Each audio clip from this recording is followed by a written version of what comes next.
So it's the next day. Bass looks pretty fat. I don't see our little minnow friend. Day 11 bass update, everybody. Did he eat the minnow? Well, that's what I thought first thing this morning, but I did a little bit of a water change just to increase the clarity, and I found him! Our little minnow friend living in the blackworm feeder. I bet you our little bass friend tried to eat him, scared him, he jumped up into here, trapped himself to save himself. Kinda crazy, but we're gonna re-release him, see how he does, see if the bass actually will eat him, or if they will be friends. It's probably gonna end up eating him again, but the bass is looking absolutely beautiful in here. I think it gives him a lot of stimulation to have little fish and stuff to chase around, because look at those colors, guys. He is definitely getting beautiful. This whole tank is starting to look kind of like a lake now, so I'm definitely enjoying it. And I want to thank all you guys for watching and commenting on this series.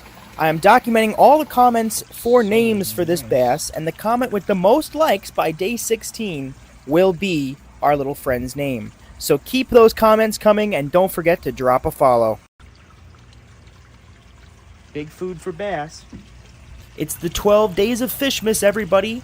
Welcome back to day 12 of feeding this largemouth bass. Today we're going to be giving him the wonderful medley of all frozen foods: beef heart, bloodworms, krill, and blackworms. As you all have seen before, we all know that this little bass loves anything live blackworms, live feeder fish. So now we're trying to introduce him onto the frozen diet, because it's just going to be a quicker way to really shove some high quality protein down this guy's gullet and really help him reach those larger sizes that we want him to.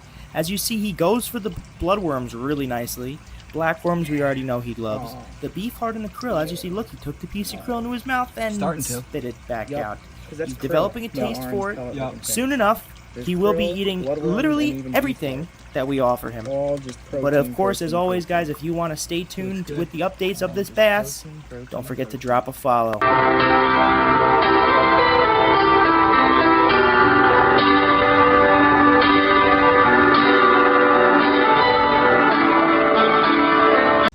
Welcome back to day 13, lucky 13, of growing out this world record largemouth bass. Now today, as I was doing my daily check on the tank, I noticed we're still fighting the green water. As you can see, just look at this bucket of water I took out of the tank. It's disgusting. So, let's clean it up with some plants. I've got this Ludwigia here. It's actually really interesting because it's an aquarium plant as well as a wonderful bog plant here. I've got some growing in the aquarium, and you can see it almost looks completely different than the stuff that we have outside. Same plant. But if you notice, I'm going to put it in my little plant basket here, but it looks like our minnow friend is still alive. That's honestly amazing. He's probably just hiding from the bass in my little plant basket here. But since he's a good little minnow friend and he's lived this long, he deserves some food today as well.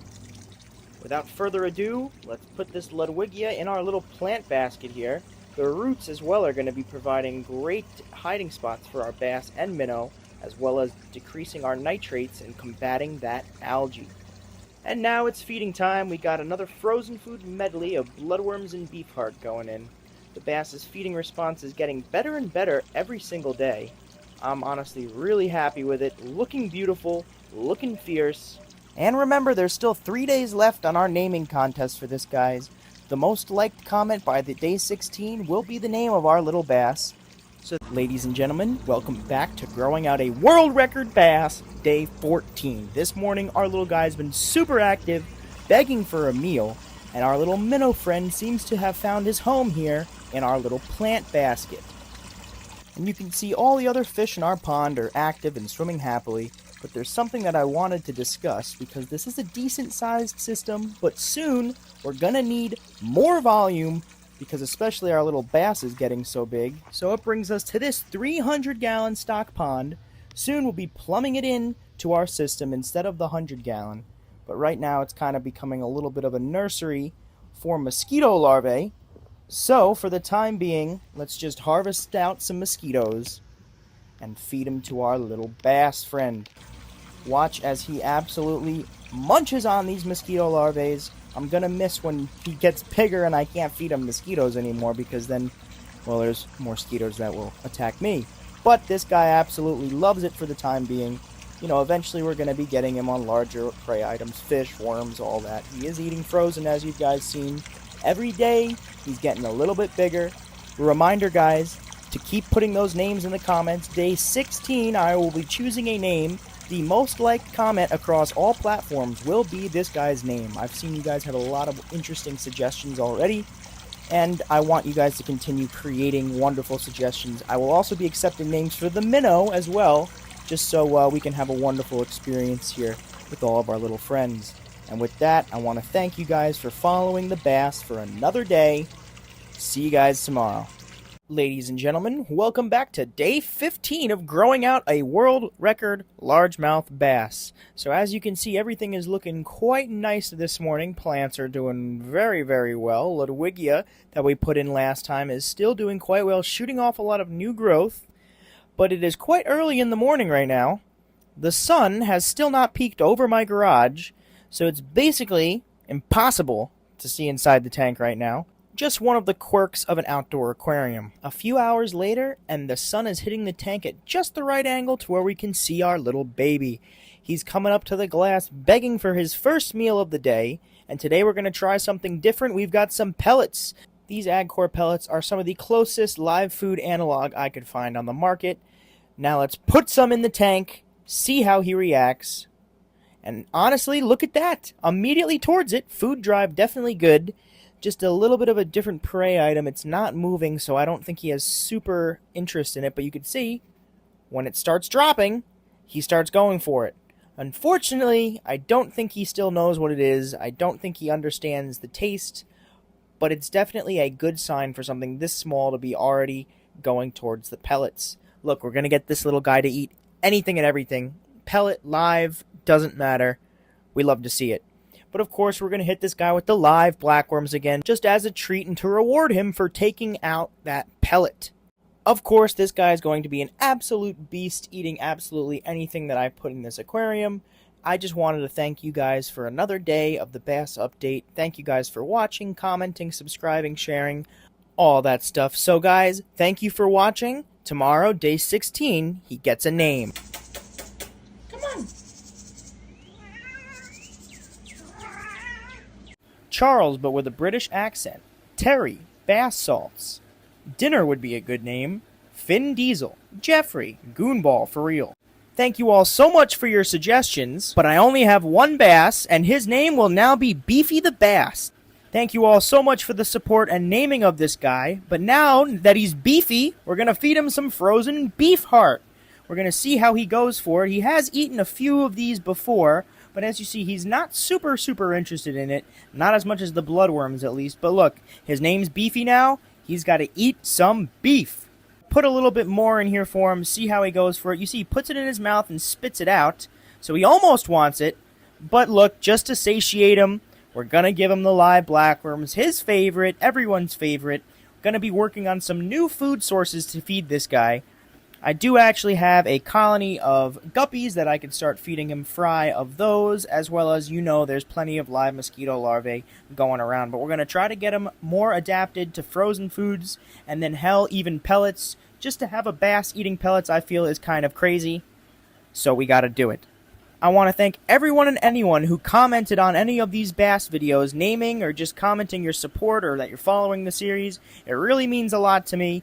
Thank you guys so much for watching. If you all made it to the end of the video, comment "Hi Beefy" in the comments, and I'll see you guys tomorrow. Oh, that thing's crazy, man.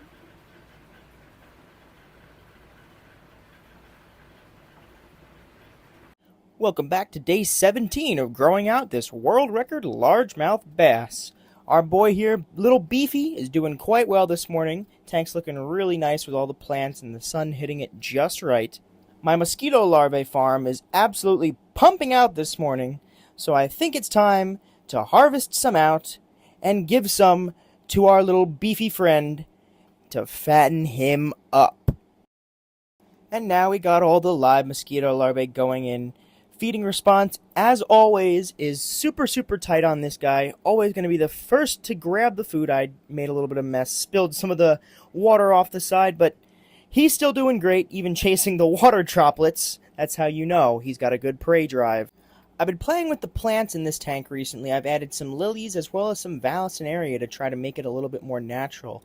And the emergent growth is absolutely taking off. If you guys notice, the water quality is looking a lot better. We've got the 300-gallon leveled and in place, ready to start plumbing it out and moving all the fish into it. We're going to be upgrading the water volume for our little bass friend, as well as all of his roommates down in the pond. Ladies and gentlemen, welcome back to day 18 of growing out this largemouth bass.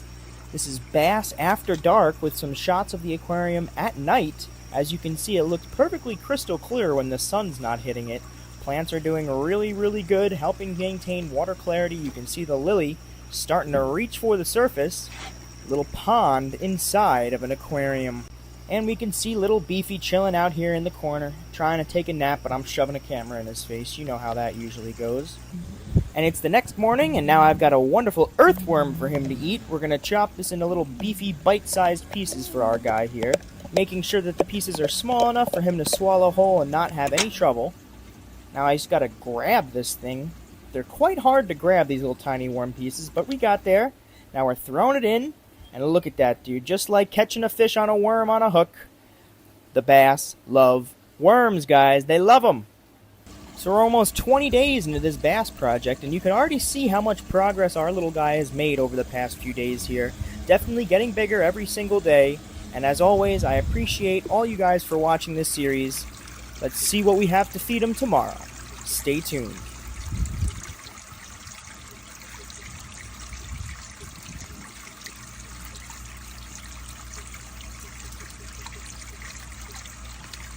Ladies and gentlemen, welcome back to Growing Out This Bass. Today we're out in the field harvesting aquatic plants. This floating stuff here is actually a species of fanwort. And we have some beautiful wildlife like this dragonfly perched upon its little rock. And we also found a few bluegills swimming about in this lake. Crystal clear water.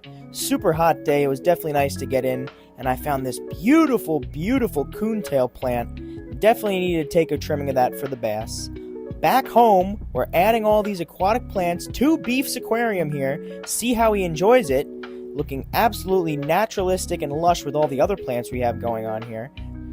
And now we're going to feed him some mosquito larvae, get him going for the day. He's investigating all the plants and picking off the little mosquito larvae. It's really cool to see this bass behaving almost naturally in this naturalistic style pond aquarium. You can see him going crazy. I even got a little bit of grass plant in there too. Looking beautiful. Still comes up to my fingers asking for a meal. But yeah, that was today, collecting aquatic plants for the bass tank. Don't forget to continue to follow the bass series, guys. I'll see you tomorrow. There's a lot of smog and smoke in this sky. Hopefully, Beef the bass is still unaffected. Oh yeah. Oh yeah, he is. Our little boy's just fine. Thanks to these Canadian wildfires, air quality is down all across my region. Ain't gonna stop Beef, though. We got bloodworms and beef heart going in for our little boy on this cloudy, muggy day. And, well, he's still gonna absolutely devour some frozen food. Had some live yesterday, gotta mix it up with the frozen. Still loves the bloodworms more than the beef heart, but, we can't all win. He is Beef the bass. Maybe he doesn't like eating his own kind. I don't know, but he still goes crazy. Water looking a little greener today. Just means tomorrow we're going to have a wonderful water change day with Beef again.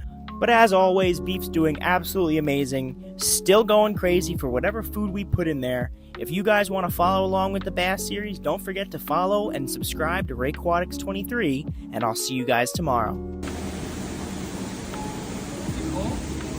Yeah, that's perfect.